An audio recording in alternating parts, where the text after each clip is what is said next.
And this is all about how does, Uni Advocates and Advent Advocacy, I guess, how do they empower students? Because that's essentially the title of today's episode, empowering individuals, empowering students. And that's something that we love to do on the podcast. That's something that as a team, we love to try and do in our own lives as well. And we just would like to know, essentially, how do you guys do this? Yeah, well, I'm glad you've asked that question because it is the bread and butter of what we do, really. Especially in the Uni Advocates, our aim is to listen, to represent and empower. And I think through those steps is how we reach that empowerment stage with the students. Even just giving them someone to talk to, an impartial sounding board can make them feel like their experience are important and give them kind of that courage and that bravery to speak up.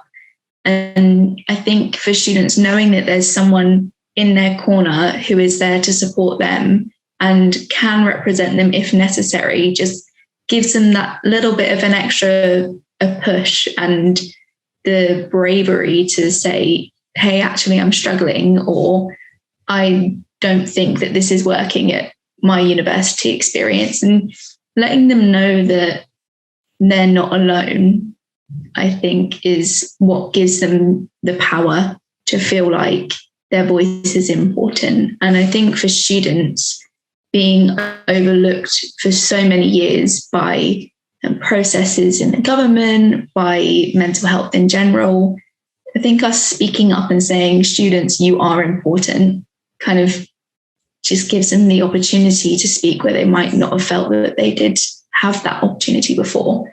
And we always just want to make students feel comfortable and confident in raising their voices. Yeah, I think those are all really pertinent points. And I think touching on also the generational change is massive. And as a shout out to young people today, I think, young people really are opening up about mental health. And we've, seen a massive shift in stigma as a result of that. People are open to speaking to their friends, to their families, and to accessing support. I can't even imagine what my university experience many years ago would have been like if, there was this openness and, reduction in a lot of the unhelpful narratives around mental health. I think a lot of that's probably been facilitated by things like social media.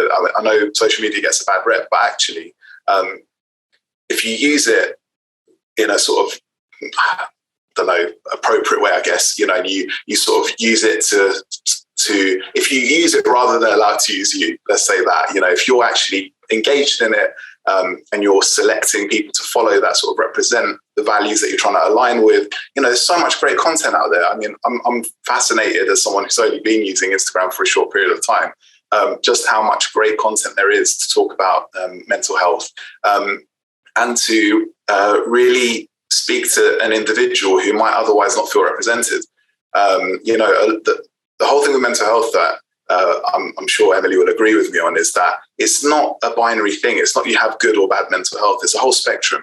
And within that, it's often quite difficult certainly previously, to find somebody who sort of has gone through the same experience as you. And these days it's opened up massively where, a student can access the plethora of support that's out there for them, and actually have reflected back to them an experience that isn't something they've just gone through themselves, or a specific potential or, diagnosed mental health challenge that they're going through. Many students have gone through the same experiences. And so, for me, it's really a positive environment to be operating in and to see that development and growth.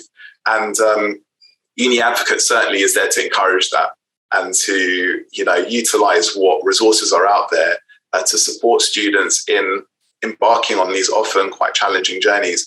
And, going through a mental health challenge, it's never an easy thing to deal with.